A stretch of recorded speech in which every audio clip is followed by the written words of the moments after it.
Brimob Polda Sulawesi Selatan melakukan sterilisasi jelang ibadah Natal di sejumlah gereja di Makassar. Sterilisasi dilakukan dengan menggunakan alat khusus. Sterilisasi yang dilakukan diantaranya di Gereja Kare dan Gereja Katedral Makassar. Brimob Polda Sulsel juga menurunkan personel detasemen Gegana berjumlah 30 personel. Personel Brimob dari Jibom ini juga menurunkan sejumlah peralatan khusus. Setiap sisi diperiksa oleh petugas yang memakai peralatan khusus. Sterilisasi dilakukan untuk memberi rasa aman dan nyaman bagi warga yang akan melaksanakan ibadah Natal.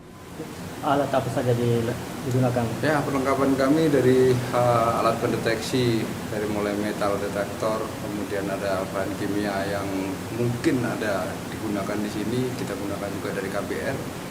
Kemudian alat proteksi kita siapkan juga, alat deteksi ada beberapa. Tim kami siap melaksanakan sterilisasi khusus di gereja-gereja ini. Hasilnya benar? X-ray kita kolaborasi dengan Dirpamobit, memberitakan personelnya untuk memasang X-ray. X-ray itu sifatnya untuk mendeteksi barang yang lewat, apakah ada barang yang mencurigakan seperti ada pisau, belati, senjata dan sebagainya.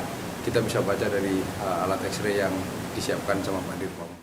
Saudara Gubernur Sulawesi Selatan bersama Pangdam 14 Hasanuddin dan Kapolda Sulawesi Selatan pantau pelaksanaan misa Natal di sejumlah gereja di Kota Makassar. Forkopimda Sulawesi Selatan juga menjamin keamanan pelaksanaan misa Natal dan perayaan Natal.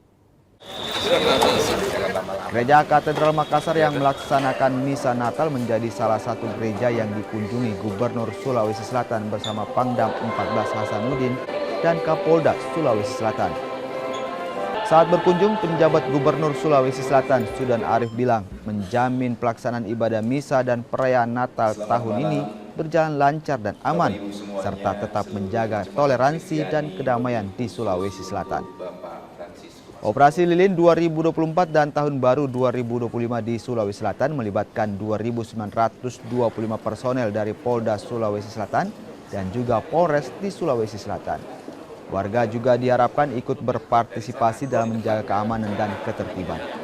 Mewakili seluruh Forkompimda dan jajaran pemerintah Provinsi Sulawesi Selatan mengaturkan selamat Natal untuk seluruh umat Kristiani di Sulawesi Selatan. Mudah-mudahan Natal ini membawa kebahagiaan, kedamaian, dan keberkahan bagi kita semua di hati masing-masing, di keluarga masing-masing, dan untuk Sulawesi Selatan. Harapan saya dengan perayaan Natal ini seluruh Sulawesi Selatan semakin rukun, semakin damai, dan semakin bisa berbagi manfaat untuk sesama. Kita jaga toleransi, kita jaga kedamaian di seluruh Sulawesi Selatan. Pengamanan operasi lilin tahun 2024 ya, dan tahun baru 1 Januari 2025, di mana pengamanan ini kita melibatkan 2.925 personil terbagi dari Polda sampai dengan jajaran, dan tentu saja didampingi atau dibantu oleh instansi terkait seperti TNI, Pemda, dan lain sebagainya. Kita mengamankan kurang lebih sekitar gereja, kemudian tempat hiburan, dan tempat-tempat tempat wisata ya, untuk warga masyarakat supaya dapat menjalankan dengan lancar dan aman. Uskup Agung Kota Makassar, Sulawesi Selatan pimpin misa Natal di Gereja Katedral Makassar. Jalannya misa Natal berlangsung hikmat dan misa Natal di Gereja Katedral akan dilaksanakan 3 kali. Misa Natal yang diikuti ratusan umat Katolik berlangsung hikmat. Misa Natal yang digelar kurang lebih 2 jam ini dipimpin Uskup Agung MGR Fransiskus Nipa. Misa Natal tahun 2024 mengangkat tema Marilah Kembali ke Bethlehem. Yang untuk tahun ini diberikan oleh Persekutuan Gereja-Gereja di Indonesia PGI bersama dengan Konferensi Wali Gereja Indonesia KWI dengan pesan Natal dengan tema itu, yakni Mari ke Bethlehem. Nah, Bethlehem ini merupakan ajakan bagi kita semua untuk menciptakan sedemikian rupa kehidupan kita kita mau belajar kepada para gembala, ya. Para gembala yang menuju Bethlehem. Tujuan mereka ke Bethlehem adalah untuk menjumpai kanak-kanak Yesus yang terbaring di dalam palungan. Umat Katolik berharap di perayaan Natal tahun ini membawa kedamaian. Damai, bahagia, sehat selalu, berkati satu Indonesia. Semoga tidak ada bencana yang besar pada akhir perjalanan tahun ini. Semoga sehat-sehat semua. Bu, apakah ada perbedaan tahun lalu dan tahun ini? Saya baru tahun ini di Makassar ya. Jadi di Makassar rasa ya baik, aman ya. Walaupun hujan juga semuanya terasa baik. Jadi saya rasa sih nggak ada perbedaan. Tetapi untuk di tempat ini memang lebih terasa nyaman ya. Misa Natal di Gereja Katedral Makassar dilaksanakan sebanyak 3 kali. Misa Natal kali ini digelar di Aula Keuskupan Agung lantaran renovasi bangunan Gereja Katedral Makassar masih dilakukan. Letaknya pun bersebelahan dengan lokasi gereja di Jalan Kajuala Lido, Makassar. Arif Tirtana, Kompas TV. Saudara, Natal dan Tahun Baru menjadi momen bagi warga di Kecamatan Palolo, Kota Palu, Sulawesi Tengah untuk berjualan rempah-rempah. Pedagang musiman itu berjualan di Jalan Mingas di Kota Palu. Sebanyak 39 penjual terdata berjualan di lokasi ini yang umumnya merupakan warga dari Kecamatan Palolo. Mereka berjualan di salah satu lokasi di Jalan Miangan, Kota Palu. Barang yang dijual beragam, mulai dari makanan khas nasi bambu, sayur, buah-buahan, hingga rempah-rempah dengan harga yang cukup terjangkau. Pasar musiman Natal dan Tahun Baru ini pun disambut antusias warga. Sangat membantu karena bagi kami juga ini yang sudah biasa menjadi rutinitas di Natal, sangat membantu kalau ada pasar begini. Supaya tidak susah lagi mencari toh. Tadi belanja apa semua, Pak? Ini bambu, rempah-rempah. Oh iya. Berarti ini untuk persiapan Natal. Pedagang musiman ini berjualan jelang Natal dan Tahun Baru dan telah dilakukannya selama beberapa tahun terakhir. Ketua RT setempat bilang warga di Kelurahan Lolu Selatan membantu menyiapkan tempat dan mengatur lapak serta kebersihan. Beraneka ragam, rempah-rempah, daun, bambu, pokoknya rempah-rempah yang untuk persiapan untuk Kristiani, Islam, ada daun jedi, ada daun, macam-macam daun-daun, pokoknya rempah-rempah lengkap di sini mereka bawa. Ada juga untuk persiapan ketupat, jadi ada semua. Kemarin tiap tahunan mereka itu tetap ada dari kepala desanya datang mengontrol kepada kami di Palu dan mengucapkan terima kasih kepada kami bahwa sudah menerima mereka punya warga untuk menjual mereka punya hasil kebun yang dari desa Petindo. Para pedagang berharap pemerintah Kota Palu dapat menyiapkan tempat yang layak untuk berjualan hingga kebersihan terjaga selama pasar musiman digelar. Aldrim Talara, Kompas TV, Palu, Sulawesi Tengah.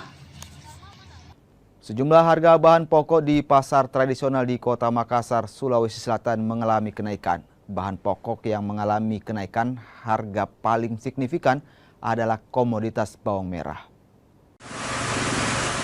Harga bawang merah yang sebelumnya dijual Rp40.000 per kilogram kini naik menjadi Rp50.000 per kilogram. Harga cabai kini dijual Rp50.000 per kilogram yang sebelumnya hanya Rp30.000 per kilogram. Begitu juga tomat sebelumnya hanya Rp8.000 per kilogram kini menjadi Rp15.000 per kilogram. Kenaikan harga bahan pokok di pasar tradisional Pabayeng-Bayeng Makassar ini terjadi sejak sepekan lalu. Pedagang bilang meski tidak mengetahui penyebab kenaikan harga, namun disinyalir faktor cuaca buruk yang melanda sebagian wilayah Sulawesi Selatan ikut mempengaruhi naiknya harga. Naik semua. Bawang merah, cabai, tomat, lengkuas, jahe. paling naik harganya apa? Bawang merah. Jadi sekarang berapa? 50. Dari sebelumnya 40. 40. Iya. Ini apa lagi? Cabai rawit. Sekarang berapa? 50. 30. Kalau untuk tomat? Tomat biasanya 8.000, sekarang 15. Ya. Kita jual 20. Ini sejak kapan kenaikan? Baru sekitar seminggu lah. Apa karena faktor cuaca buruk? Enggak aku tahu juga. Ya. Tapi kalau untuk pembelian bagaimana, lancar atau seperti apa? Ya, seperti biasa. Saudara, Perum Bulog Makassar memastikan stok beras aman hingga 14 bulan ke depan. Bulog Makassar saat ini memiliki stok beras sebanyak 29.278 ton. Pemimpin Perum Bulog Kantor Cabang Makassar bilang saat ini stok yang dimiliki Kantor Bulog Cabang Makassar sebanyak 29.278 ton dan stok ini cukup untuk 14 bulan ke depan. Meski kondisi curah hujan yang sangat tinggi dan juga adanya perayaan Natal dan Tahun Baru, namun dipastikan stok beras aman hingga tahun 2025. Hingga saat ini kantor Perum Bulog Cabang Makassar masih menyuplai ke wilayah Papua, Maluku, dan Kalimantan, serta kawasan Indonesia Timur. Saat ini stok yang dimiliki kantor cabang Makassar per tanggal 23 Desember 2024 itu sebanyak 29.200 ton. Dan ini stok yang ada di kantor cabang Makassar ini cukup untuk 14 bulan ke depannya. Ini kan bisa dibilang cuaca buruk dan sawah mungkin terendam. Nah, bagaimana pengaruhnya, Bu? Alhamdulillah saat ini dengan kondisi stok yang tadi saya sampaikan sebanyak 29.200 ton ini bisa menjaga sampai dengan kondisi kita di tahun depan 2025 di musim paceklik, dan mungkin pada saat ini kita melihat dengan hujan saat ini banyak sawah yang terendam banjir sehingga banyak hasil produksi yang gagal, tetapi Bulog dengan keberadaan stoknya yang sangat cukup di 14 bulan ke depannya, pemerintah daerah maupun pemerintah kota tidak usah khawatir terkait keberadaan stok beras yang ada di wilayah Makassar dan sekitarnya. Soal informasi dari dunia olahraga akan kami sajikan saat lagi, diantaranya Indonesia sukses menjadi juara umum pada kejuaraan dunia pencaksilat di Abu Dhabi. Informasi lengkapnya usai jeda. Tetaplah bersama kami di Kompas Besar.